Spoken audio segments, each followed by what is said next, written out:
Hello there, Declan Walsh here from the Mad Ravens.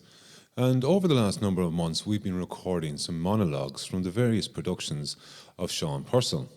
And in this week's episode, I'm actually going to bring you the character of Micko. Now, Micko can be found in every GAA parish in the country. He's the guy who sits at the bar reflecting on the good old days. Micko is a character from Sean's musical, The Boy from the Far Side of the Moon, which in fact we were due to have premiered around this time last year in the Hawkswell, but unfortunately COVID took hold of that. However, we do have it penciled in for later on this year, so hopefully, fingers crossed, we'll all get back to the Hawkswell and you can enjoy the musical. So, without further ado, this is Micko. This is the day, this is the hour, this is the moment the blood is on fire. We're fighting for honor, we're fighting for pride, going into battle in the fortress of war. There they are now, the great unwashed up for the match, waving their flags and whooping like Frisian heifers that have been let out onto spring grass after being locked up for the winter, cheering and shouting. Hold on to your hat, you gobshite. Would you look at that feckin' idiot? That fella has never held a hurl in his life. And the designer scarves and hats, they'd be more at home on the catwalk below in the Glasshouse Hotel. All roads lead to the big field. We've been waiting an age for this. I've been up and down to that field for the last 20 years, watching a shower of useless feckers getting the shite beaten out of them. You'd think they were waiting for a licence to drive the ball, tipping and tapping around the middle of the field, and not one of them willing to make a move. They wouldn't recognise the net if they were caught in it, and if there was a row starting, they'd be dropping their sticks and hitting for the dressing room.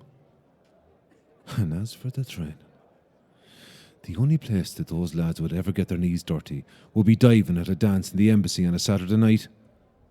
Training! There'd be more contact in a yoga class than an old folks' home. Not one of those lads would have made the 99 team the last time that we bet the Ballycar boys off the big field. Jesus, lads. We'd have died for the game, for each other, for hurling.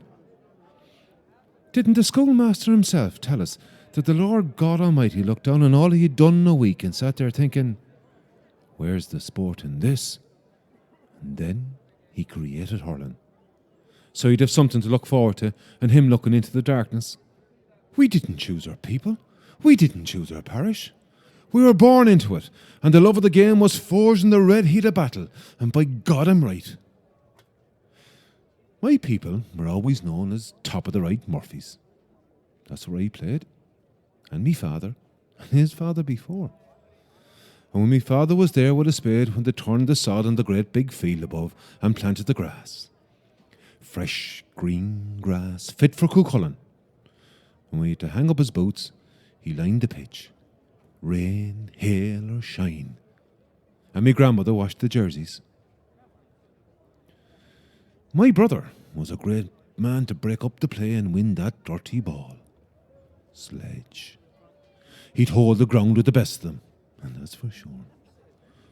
But he wouldn't get away with it today, I can tell you. No. And why? Because the referee these days would be going around talking to the players and telling them to calm it down, or he'd be giving them a black card. A black feckin' card. Jesus, lads, I don't know. It's not hurling at all. I remember Sledge would have a skinful on a Saturday night and have a can or two to settle his stomach before he'd run out onto a pitch on a Sunday morning. And then he'd make a surge and run to the edge of the square, knocking all aside who got in his way, soaring for a ball and driving it to the back of the net.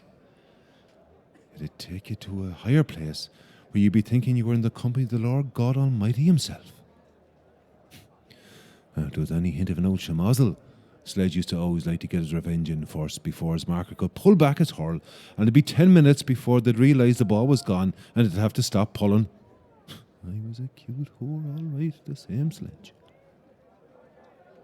The priest has his shirt on a win, Mrs. Murphy says he told her in confession he was going to bury the child of Prague upside down in the garden.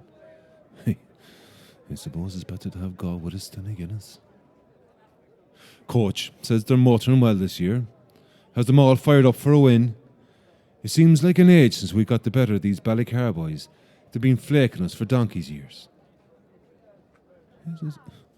I feel like tugging out myself, but if I was to breathe out in the dressing room, they'd be passing out with a drunken stupor before they even got out onto the pitch. Go away out of that with that big dirty tongue on you. You've seen more balls in your net than poachers had salmon after a good run above in Ballysadare. Now, if I was playing against you, and I was in my prime, you'd see me rising and catching a long ball, flipping it to me blindside and sending you to me right, before I blast it past you, laying you stretched out on the ground, scratching your head. Come on, me boyos.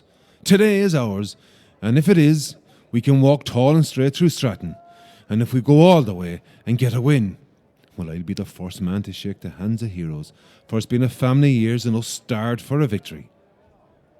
And there'll be legends to be made, and stories to be told, and cups to be filled, and drunk.